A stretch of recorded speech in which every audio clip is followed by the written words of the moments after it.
Hello and welcome back to another episode of the summer season of the Cult Publisher podcast, or if you're listening on the other half of the world, the winter season, the holiday season, we like to call it. This is another little Patreon sample pack for you guys. We've got two special exclusive podcasts on the Patreon that we do. One is called Generic Movie Podcast, which you saw a couple of episodes of last week. This one is our $5 tier. It is called Film Franchise Follow-Ups.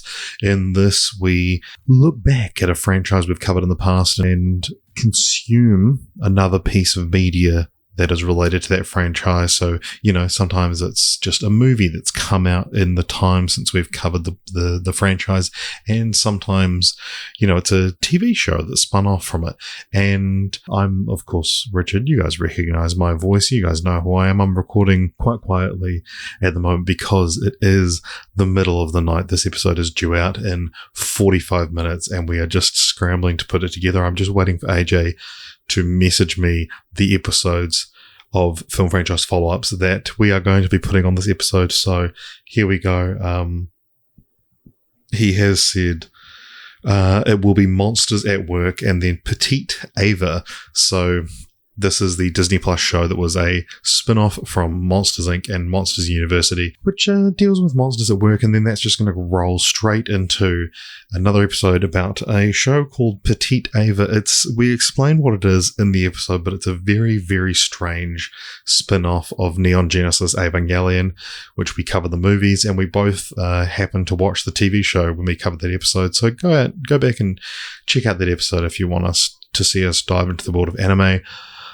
I will be back at the end of the show for a wee little outro. And then, we'll enjoy these two episodes.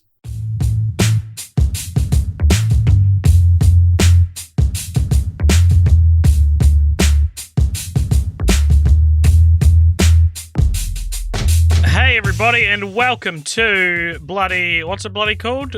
Film Franchise Follow-Ups. Currently clicking out of everything that distracts me, which I usually do before we start recording. That's what I've done. I did that.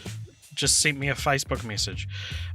So this is Film Franchise Follow-Ups on the Cult Publisher Patreon, where you guys pay for it and we watch it. We return to a franchise that we've covered before and review and discuss sort of an extra addition to that franchise that maybe is a movie that came out after we covered it, or in this case, a TV show spin-off. And Ooh. Richard, what are we talking about today?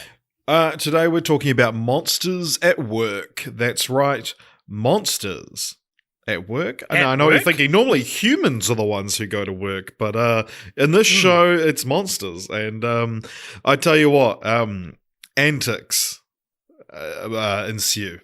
Yeah, I agree. So this is the sort of third entry into the Monsters Inc. universe. After Monsters Inc. and Monsters University, which was a prequel to Monsters Inc. So this is set. I thought it was set after the entirety of Monsters Inc. It's not, because Wikipedia describes it as a midquel. Yeah, so it's ostensibly a sequel to Monsters Inc. It's just technically it takes place, or at least season one. Yeah, there's one scene in Monsters Inc. that takes place after this, which is actually kind of interesting, yeah.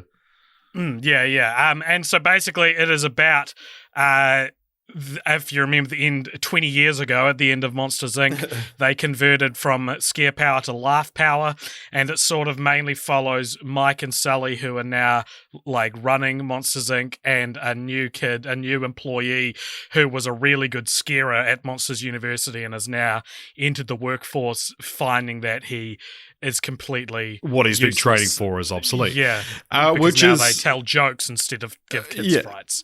And let's get this out of the way. That is a phenomenal premise it's good. It's fantastic because this is a show that you and I have been anticipating quite heavily. Like the idea of a Monsters Inc.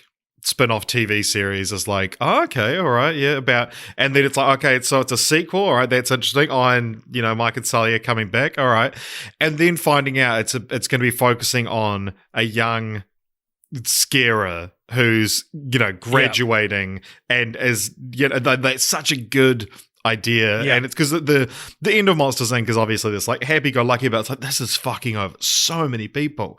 And it's going to be so hard for those scarers, the professional scarers, to then, you're forced to learn something completely new. And like, like we see at the end of Monsters Inc. that Mike's really good at it and Sally isn't so much. Yeah. And so the first season just finished on Disney Plus this past week. Which is why this episode's late. It is. This is August's episode, but the last episode came out on September 1st. Yeah. So and I was so excited for this, primarily because I'm a big Pixar fan, and something I thought was really interesting is in the movies they decide to turn into franchises is like what like how different Monsters Inc. is compared to Toy Story or Cars, because Monsters Inc. tends to be the one that they want to be a little bit more experimental with. Monsters University is their only prequel, and of all the Pixar worlds, Monsters Inc. or Monstropolis is the one I want to explore the most. So I was like, do a sequel TV series, because Monsters Inc.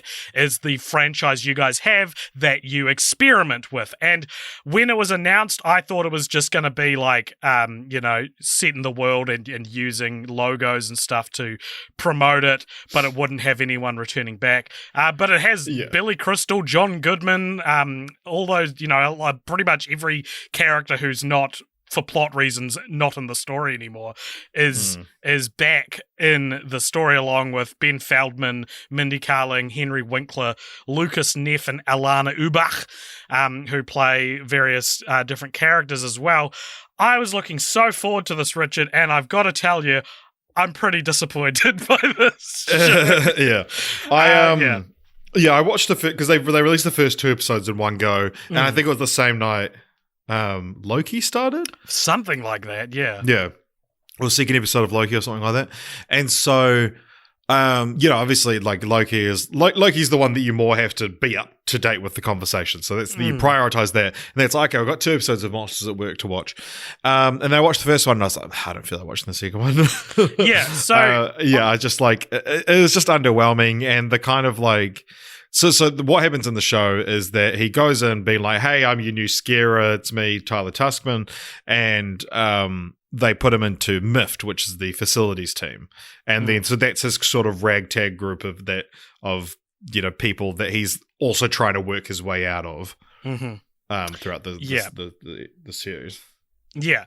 And like, as I said, my expectations from the show went from being like, oh, this will be a fun thing for kids, to, oh, they got Billy Crystal and John Goodman back. Holy shit, this might actually be really cool. And after watching it, I'm like, it's a thing for kids. Except it's not really that good for, I don't know, it's a workplace comedy. How effective is that for kids? But like, this is not the same caliber as like Loki is to the MCU. This is more similar to the Aladdin animated series, like that sort of the Hercules animated series. It's just for some reason came out 20 years after the first film instead of the next year. I'm pretty disappointed with it. I don't like the character designs of any of the new characters. I think they're all not very aesthetically pleasing. Well, they've all been done before, yeah. I think, like, Tyler Tuskman is an all-right protagonist, I think. But, like, I know it's not a Pixar show. Like, Pixar actually weren't involved in the show. It's more, like, akin to Planes as to Cars kind of thing. Oh, is it really? I didn't realize that till, like, literally right now. That's so interesting. That explains a lot. It's based on characters created by Pixar, but it's not Pixar. And so, like, Pixar's known for their, like, incredible casting and stuff like this. I don't think that Ben Feldman is a good Tyler Tuskman. No, like, there's just something off about it. And, like, Mindy Kaling's fun as Val. Henry Winkler as Fritz. I really don't, like, the animation obviously suffers, and it's kind of like, it's, the animation looks 20 years behind. It looks like on par with the original Monsters Inc. kind of. But I think Henry Winkler's great, but I think his character, for some reason, looks the worst. Like, it's not lit as well. There's something weird that his character always stood out to me. He's got the fur that you would see on something like a seal, so very short. Yeah, like an otter or something. Yeah, very short fur, which doesn't look anywhere near as impressive as the more fuzzy hairy characters. So yeah, I didn't really like any of the characters, nor did I like the character designs. And I was like, well, at least half of every episode is about Mike and Sully. Billy Crystal carries this thing on his fucking back because Mike has a lot of play in the series, and Billy Crystal, I think, is more or less giving it his all. John Goodman is not being paid enough to be here. He is the reason I was excited for the show was they got John Goodman back. He is the worst part of the show. He is so unenthusiastic. Like, I think of like how passionate Sully is in Monsters Inc. and how like everything's so important to him. And this, he feels so like, yep, you know what I mean? Like, he's clearly not being paid enough, so he's doing the bare minimum voice acting job for them, and it's such a disappointment. I thought John Goodman sounds so lazy, and it's all lines you can tell they just quietly feed to him on the day. Would have done this all in a day, and it's things like this is from a recent episode, which is why I remember it, that Mike is doing like a drill sergeant bit with all the new jokesters, and there's this close up where he's face to face with Tyler, who's much taller than him. Then it cuts back to Sully is holding Mike and up off the ground because Mike's too short, and Sully goes like, "Mike, can I stop holding you now?" And it's like every line is said with that same lack of conviction. He's so bad. I was so disappointed. Knowing now that it's not actually Pixar makes me feel a little bit better about it, because I thought this whole time that it was Pixar, and that this, because like watching it, I was like, so many of these episodes, they feel like in the 14 years between Monsters Inc. and Monsters University, so many of these episodes are the plot ideas they wrote down for Monsters Inc. follow-ups that they were like, this probably isn't good enough. You know how like certain filmmakers are always like, oh, we need to find the right story before we make a sequel. This is like full of little plots which aren't the right story to continue the Monsters Inc. story with. Yeah. Like, although, like, because part of me is even like, okay, why don't we have like because you hit the nail on the head, and that's exactly what I thought as well, that like the Aladdin or the Hercules TV series, that it's like, oh yeah, these are fun, but it's like, I think just because it's Monsters Inc., we expected better. And I think this has kind of been a lot of the Disney Plus sort of shows have kind of had this sort of vibe to them, where it's like, kind of thought it was going to be better. Yeah. But it's not horrible. No. Apart from High School Musical, the musical, the series, but I'm the only person in the world that has that opinion. I don't think High School Musical, the musical, the series is amazing. Yeah, but do you think it's horrible?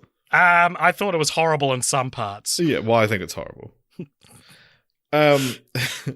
Yeah, but like, I don't know, it's almost one of those things that like, maybe like a Scrubs season 9 thing, where it's like, maybe Mike and Sully being back is actually holding the series back. Yeah, that could definitely be it. You know, like, just give us a thing, a world, like, you know, episode 1, Mike and Sully are going on like a CEO's retreat to learn how to run a business, and they pop up in episode 10 as well, or something like that. Yeah, like Vin Diesel in the Fast and Furious animated series. Like, hard out, actually, yeah. Rather than kind of trying to insert them into the plot, but I get why you would do that. But yeah, because also like I said, the idea is such a good thing that it's like a scarer, like having his world shaken by changing to laugh power, but also the Monsters Inc. facilities team is such an interesting idea to explore. Like the guys, the bottom rung of Monsters Inc. And like the idea of all the characters worked for me. Like the enthusiastic boss played by Henry Winkler, which in one of those ones where it's like, I think they nailed the casting on that, and that is actually like, if you were to be casting in Monsters Inc. 3 or Monsters Inc. 2, if you whatever. Sure. But if they were making a movie and Pixar was making it, they could and would probably still cast Henry Winkler in that role. And same with Mindy Kaling. Like they definitely feel like the kind of are they TV actors, are they movie actors that would be able to bridge that gap kind of thing. And Pixar tends to use TV actors a lot anyway. But then the other characters, there's one that's like a crab called Cutter, and her running joke is just like explaining how various members of the MIFT, that's the team is called, the facilities team, how various members of MIFT have died in horrible, gruesome deaths, which is a pretty funny running gag for a kids show. But then there's Duncan, who's like, he wants what's his name, Fritz, Henry Winkler's character, he wants his job, but like every single problem in the show is because of Duncan, and it's all stuff of like Tyler will be doing something, he's like, no, let me do it, and he's like a discount John Lovitz, which like would be a lot more charming if he was actually voiced by John Lovitz. And then they fight, and then Duncan fucks something up and, shuts down Monsters Inc. for a week. And then he's like, well, Tyler, you really fucked the pooch on this one. And then just walks off. And it's like, actually, and there's one bit where like he's in a vending machine and he's getting like fully mutilated.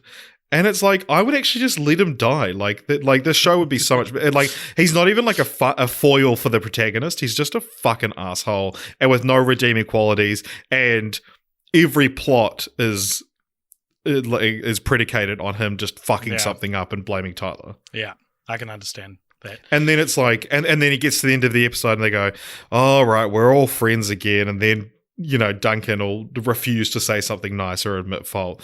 And yeah, it's just fuck it, it's insufferable, and it is annoying because I feel so cheated by, as I said before, like my expectations of what this could have been, because they were low then high and then ended up being about what I thought it was going to be to begin with.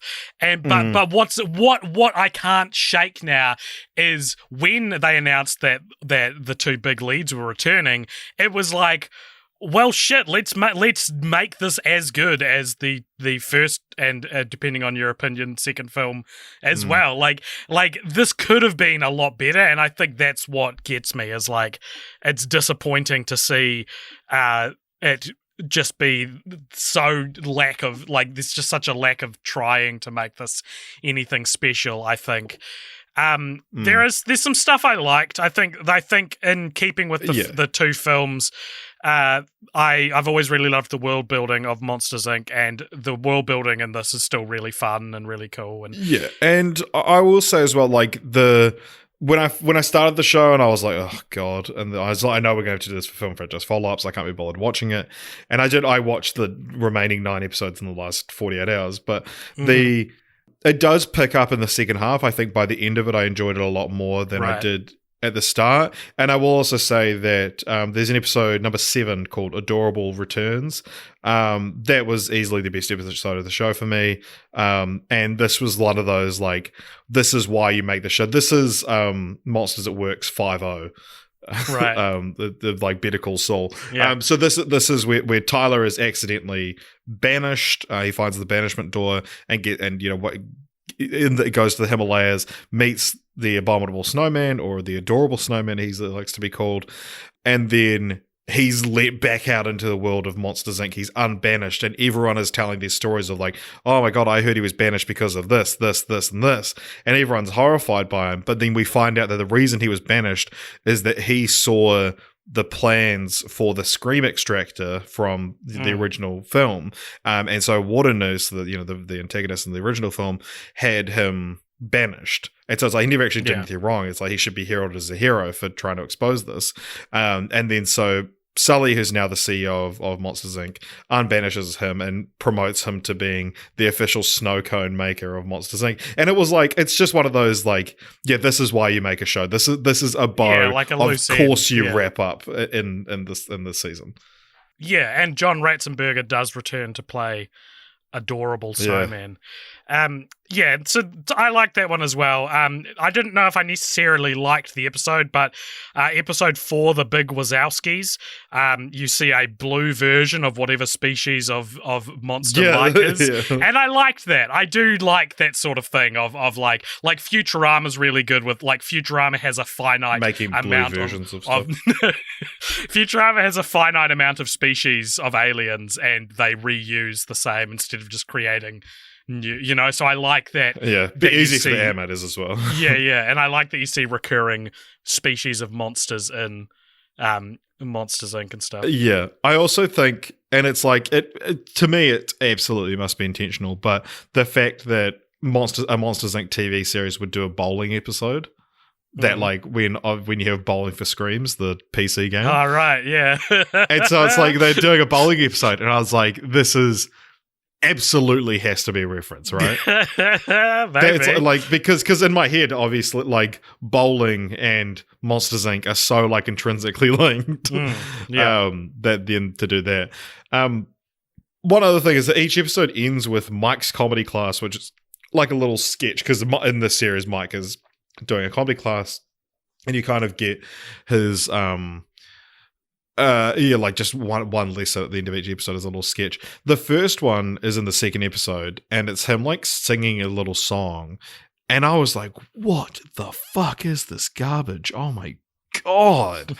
And like it's the little stings that you would have between shows on Disney Channel, and I was like, are these all going to be musical, or is this just the only one? You know, I didn't know what the pattern was yet. And then some of them, as they went on, got better. But I was like, the first one, I'm like, just have the episode be 3 minutes shorter. You're not limited, because you're on streaming. And I thought that was fucking garbage. And I was like, after 2 episodes, I was like, this show sucks. Yeah, and I think as Mike's comedy class is like that, the caliber of something like Forky Asks a Question, where it's like, you could release all of these as their own thing, and I'm kind of like, I don't know if the rest of the show is good enough to exist without. I agree that the Adorable Snowman one is the best one, but you know, you could do a 20-minute short film and establish that same... You know, like I don't know.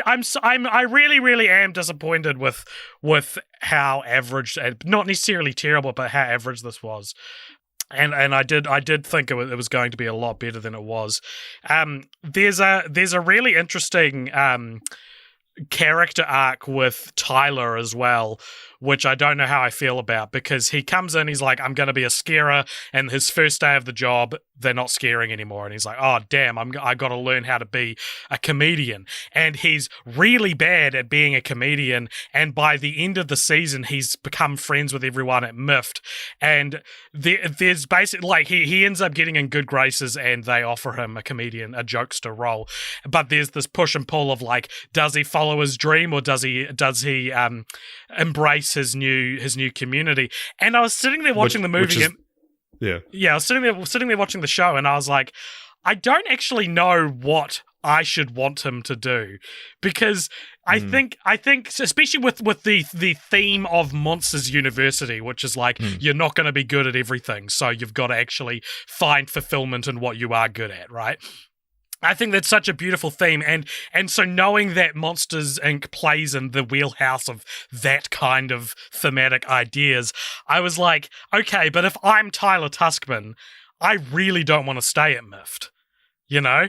Yeah. But he's also not good at being a jokester. He ends up becoming a jokester, which I guess is what I would prefer, but... Yeah, I don't know.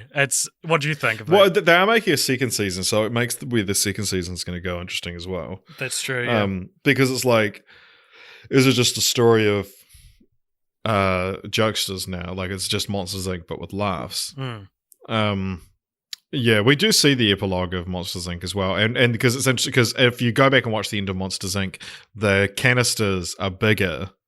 They are? I was going to ask about that. And then it's like in the series, you find out the backstory of why they have bigger canisters, which is a fun little thing. But then Mike comes out of his door and he says something like, "Oh, filled up the canister. Like, yeah, I guess I'm real funny." And then Sully says, "On the fact that laugh power is 10 times more powerful than screams has nothing to do with it," which in the movie is like one of those, you cut to a new scene and you have the characters explain what you already know. But in the TV show, it's so stupid. Like, because you've been working with laughs for a whole season now, and it's like, yeah, it makes no like. Why would he be comparing it to Screams at this point? when we've seen a whole season, like a month or two, where they've been using laugh power. Yeah, and that final scene is recreated in a really interesting way. because it's all about, it's from like Tyler's perspective. So you see Sully like lift up his clipboard and look at what we know in Monsters Inc. is a picture that Boo drew, but you don't see the picture because Boo's not a part of this door, at all. Yeah. So in this you just see he does mention Boo though. Yeah, but in this you just see him like look at it. And then the camera pans away, and it's not in like a dramatic way. And like if you're looking out for it, you'll notice Sully does the same movement from a different perspective. There is an episode. Is it episode 2 where Mike looks after a child? Oh, that episode that sucked, man. I thought that was so derivative of Boo from Monsters Inc. The third episode, yeah. Oh yeah, and the character's name is Snore, which I did like. I liked that. You would name the kid Snore. Yeah. Like the episode's weird though, so because Flem, who we know from the movie, is the one who falls on the jacks. A lot of jacks in the Monsters Inc. I'm glad you brought that up. There's so many, like, it is unrealistic how many jacks. So we see them all the time. Right, I don't think we see them outside the context of Flem. No, we do. You when Tyler's practicing with the like simulation. You see well, jacks. it's like, they work for Flem, so I imagine. I've never seen a jack in real life. I've only ever seen them in Monsters Inc. But yeah, so the whole plot is based on the fact so that Flem sneezes in a little girl's bedroom, and his sneezes acid, and it burns a hole in this person's wall, and so the MIFT team has to go in and like silently fix this wall without the parents knowing. But the stakes are, we have to classify, if we don't fix it, we have to classify this as a dead door. And it's like, the stakes should be they might find out that monsters are real or something like that. Not we can't use this door again. Yeah, because it's like, okay, cool, just throw out the door. Who cares? Yeah, you throw out doors all the time. What's so wrong with throwing out this one? Like, or if you were like, this kid's one of our best laughers. Like, the stakes are just, we've got out of the billions of doors we have to use, we'll lose one unless we do this incredibly risky operation to fix the wall. Yeah. Okay. So, any other thoughts on this series? Anything else you want to talk about? Are you excited for season 2? I don't think I'll watch it. I feel like I might. Like, being in lockdown at the moment definitely helped. And also the fact that, so the episode's like 23 minutes, but like all Disney Plus shows, the credits are like 7 minutes long. Yeah. So they're quite short. Oh, I do want to say though, actually, fuck the Monsters Inc. theme music is good. And did you notice like what they do with it in each show, each episode? What do you mean? That the arrangement of the Monsters Inc. theme tune during the credits of each episode is inspired by something. So, like, bagpipes will appear in one episode, and then in the credits, it's the Monsters Inc. theme on bagpipes and stuff. Like, I would watch episodes and be like, what is the credits music gonna be this evening? Like, I'd try and figure it out ahead of time. Yeah, I did notice that. But yeah, just like that opening. Because is there opening music in Monsters University? I don't know.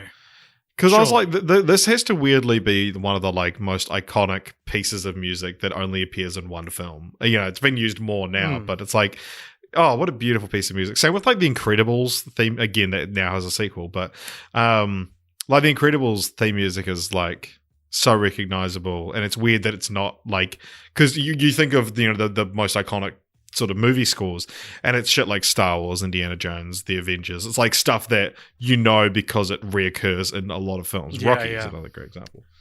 Yeah. I think that the Monsters Inc. theme got thrust into memehood as well, because people would like blast it over their school speakers and stuff. So I think that might be another reason it stayed in the in the zeitgeist.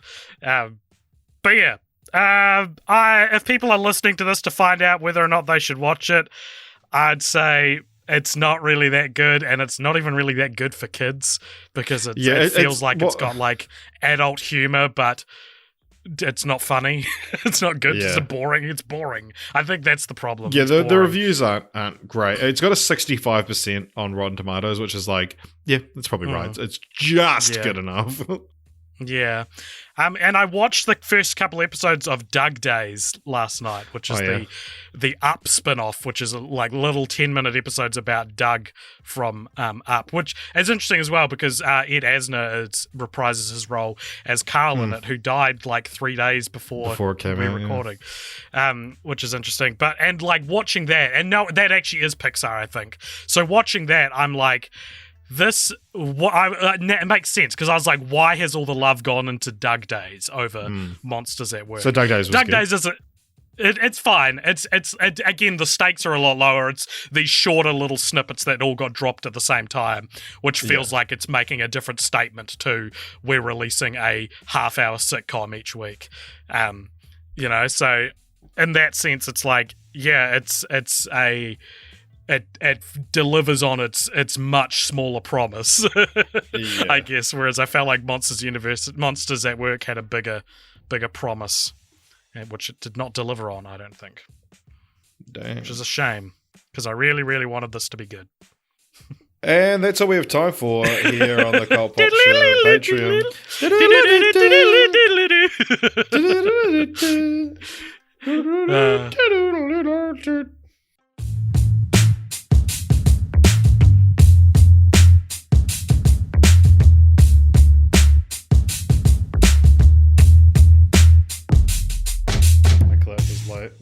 Kia ora, everybody. Clap was late. Oh, no. Oh, no.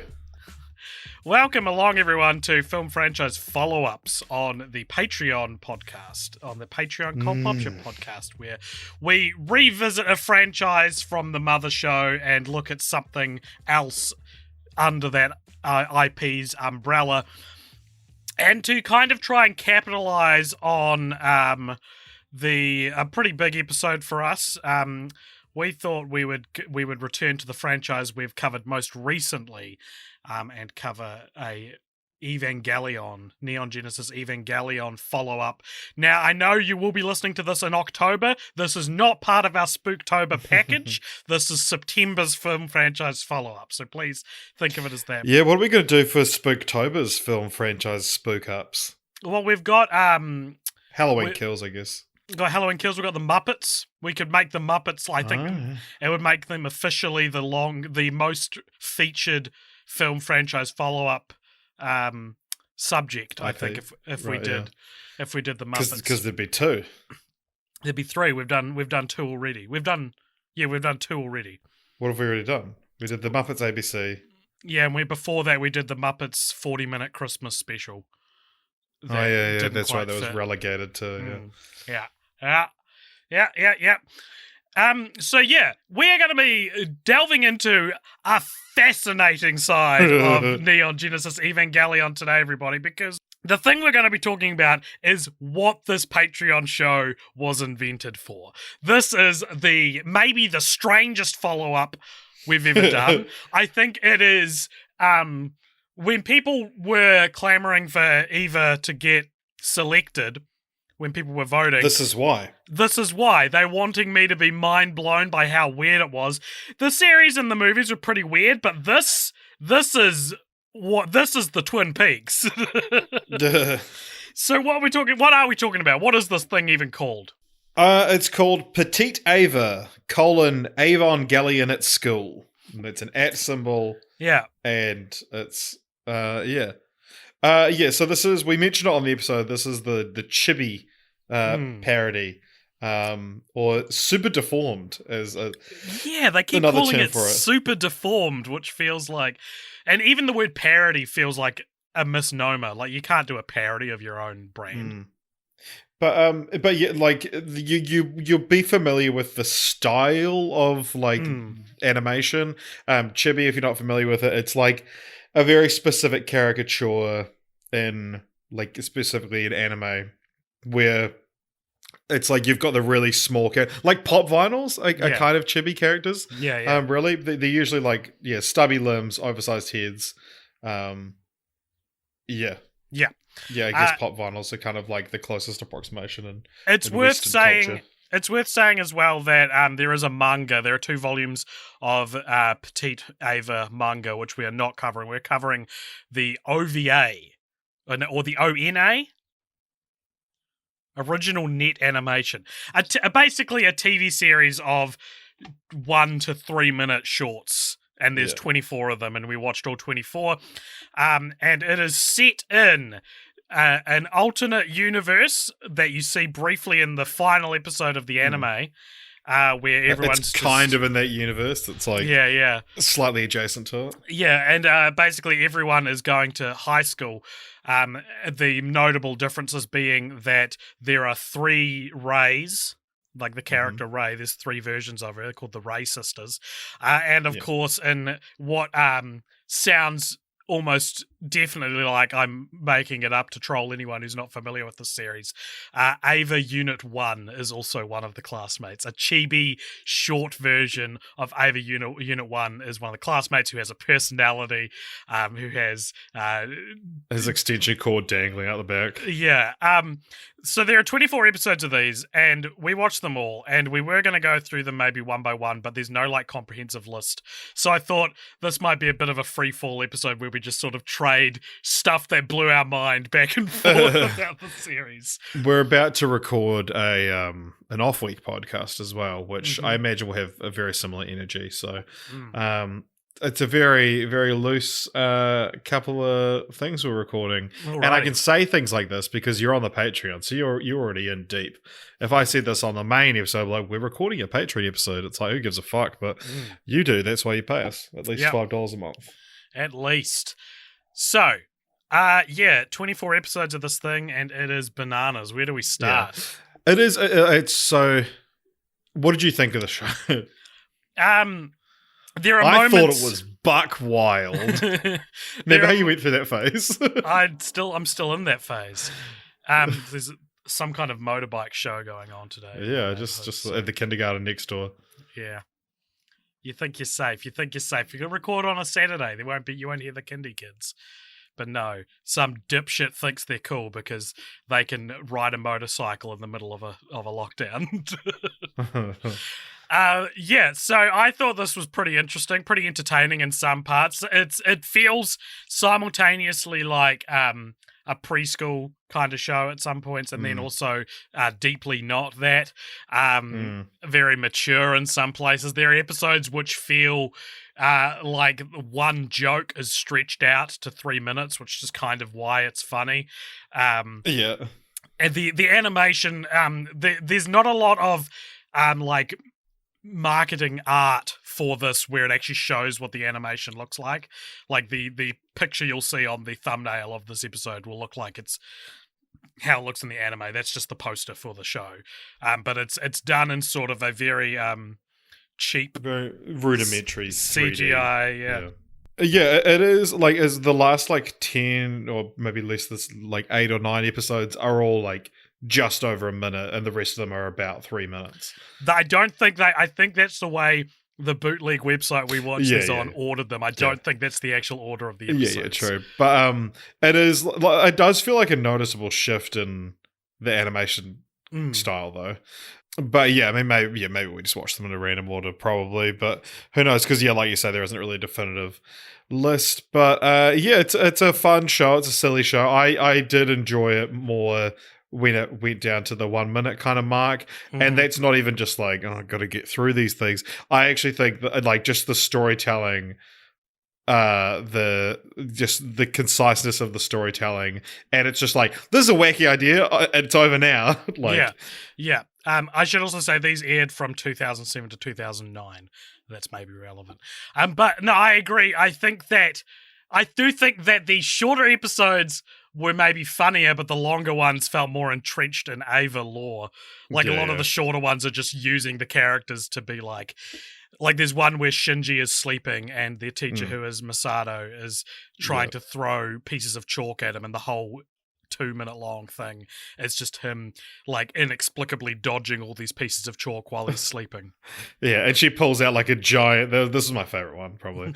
She pulls out a giant like machine gun and fires them, and it does like a Matrix style bullet time sequence where he's asleep, just like randomly falling around them, and then it just cuts to a shot of Shinji's head.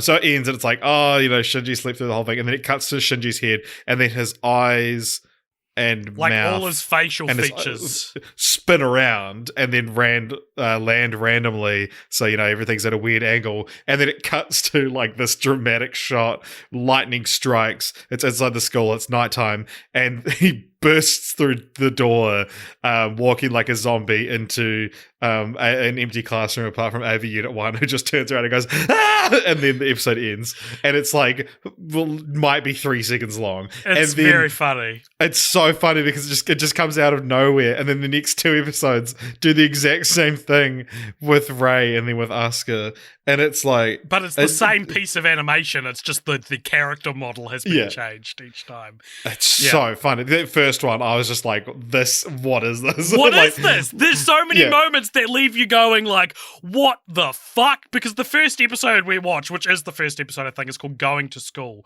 And it first of all it opens with Ray 2, who is the one we know from the series, because one of the Ray sisters is like a little baby. And then one's the Ray we know from the series, and then one's the Ray from that alternate reality scene in the finale.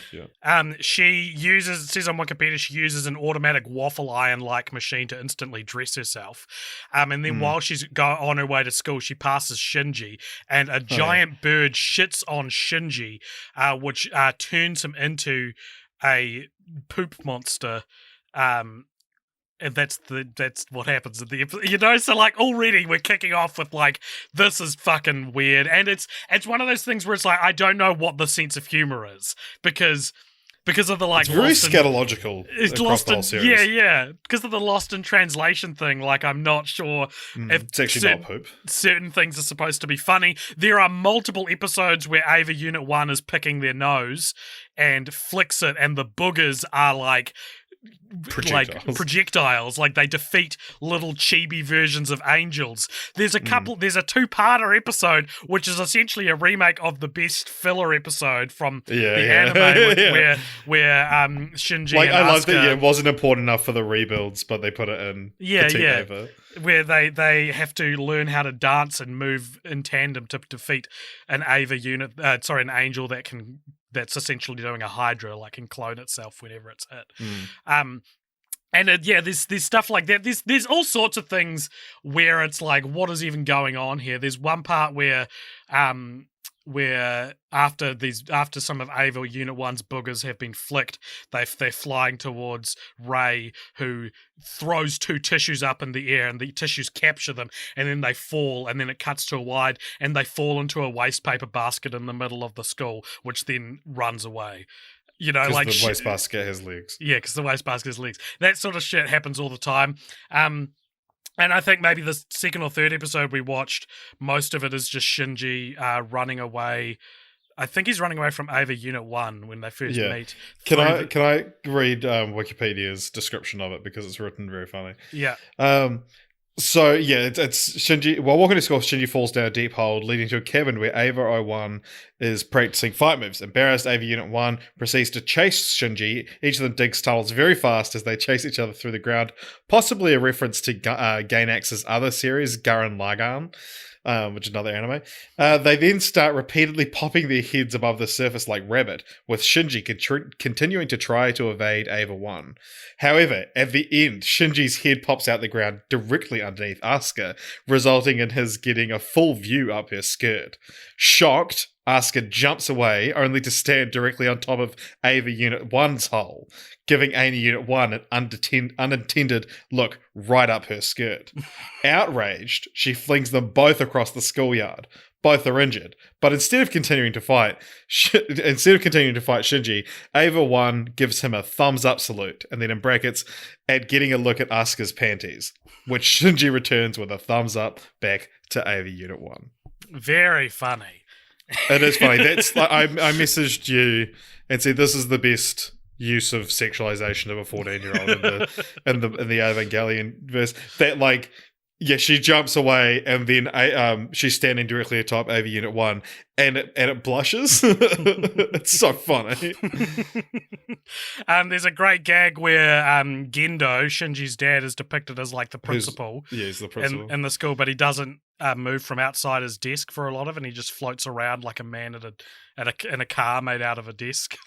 and like, yeah, and then there's another episode where there's a few towards the end where you'll see like 2 episodes that cover the same event from different perspectives, which is also like, what is the point of this? There's one where it's just all the main kid characters having to clean up a classroom, but every time Gendo leaves the room, they start partying, and it's repetitive to the point where it almost feels more like a screensaver than an episode of anything. Like, you know, like you or like a Family Guy gig.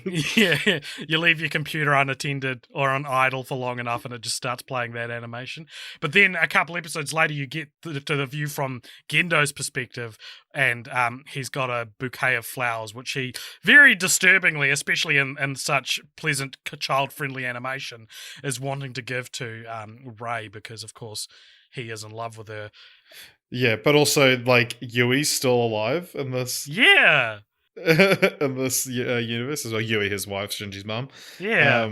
But yeah, he's also weirdly in love with Ray. Creepy. And there's an even worse, like there's another episode that's just the 4 main kids dancing and just doing a dance, and the 4 main kids includes EVA Unit 1, of course. Yeah. And then there's another one where it's Gendo spying on them, and you get him like filming Ray's crotch, which is like, oh god, like if he was just filming her, it'd be like, I get the joke and I'm not dwelling on it too long, but it's so creepy. He gets beaten up by Masato for doing it. So, but even if he was like checking out EVA Unit 1's crotch, it's like, you know, it's still funny. Like I could still see that being in a kids show, but like this is just like, whoa, jeepers creepers. Yeah, there's a very funny bit of animation that you sent to me. Yes. There's one episode where Shinji is at his desk and Ray chucks him a note, and it says after school, do you want to? There's no dialogue in the series, by the way. It's all just sounds and writing. And it's the note says like, after school, do you want to? And he's like freaking out. He's like, oh my god, does she want to make out or something? And then he opens the rest of the note, and it says like, what does it say? It's like, well, it says after school is the first thing it says, and then he opens the rest of it. It says, you're needed in Principal Gendo's office. Yeah, and then his face contorts into an entirely different style of animation of just this grimacing old man, and he like looks over her, and it's very scary. I feel like I say this a lot. I feel like in a lot of the media I consume, not necessarily for the podcast, but it's probably come up on the podcast before, I'll be like, this feels like a dream. This feels like a fever dream or something. But I've never watched something with so clear, like, analogous dream logic. Like, I've had dreams where someone's face just suddenly turns into a different face and shit like that. And that's what all of this is like, man. It is a crazy, crazy, you know, pack of little animations that people should definitely check out, because some of it is just downright unbelievable. Yeah. There's another thing that does the animation in the last episode that we watched, which is another one that's from 2 perspectives. So the first one is like Shinji and Ava 1 both ride up their little bicycles next to Ray, and then they both try and get her to go on the back of their bikes. And then cut to she's on the back of Shinji's bike, but then cut to their bike, Shinji's bike with Ray on it, is on the back of EVA Unit 1, and then Asuka gets angry and knocks them all over. And then we find out why Asuka was angry, and it's because they initially were trying to get her on the back of their bikes, and they saw Ray and were like, oh, fuck this, and then went there. So that's why she did it. But when it does, it cuts to like what might just be a shot from the anime of like the 2D animation style of her looking over her shoulder furious. And it's fun. That I like when they played with the animation like that. Yeah. Kaworu also appears in this series. He's draped in a sheet like a ghost for a lot of the time and seems to want to die. In a few episodes, he's like Don't we trying, all? trying to get hit by an angel.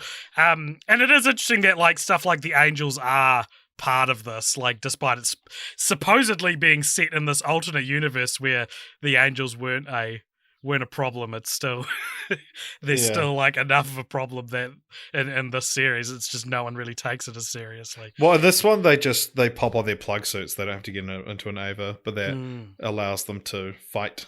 That is true. Yeah, I don't know what else to say, like beyond just keep going over things that I thought was crazy about it. I would say people should definitely watch this. I'd be really interested to hear what people think. Because I tell you what, it's buck wild. It's buck wild. They should call this show Buck Wild Evangelion. That's cool. Oh, there's one episode. It's called You're Late, where it just randomly opens with Shinji walking through the desert. And he's like really thirsty, and then he finds a house, and then he goes into the house, and he's pushed back by like this hand that comes out of the wall, like it's like a morphing out of the wall, and then it turns into a scary face in a curtain, and gets closer to Shinji while he's screaming, and then the house fills with brown liquid. And then a small cat walks out and tells him he can go into the room now. And he goes in there and finds a cello and starts to play the cello. And then all the other characters turn up playing violins. But, you know, that's not a story. That's a fucking dream someone had. That's a cheese dream. It's just so insane. I like. Are you going to use this for cheese dreams? I don't know if happening's still happening. Because there's going to be more lockdowns, mate. Don't you worry.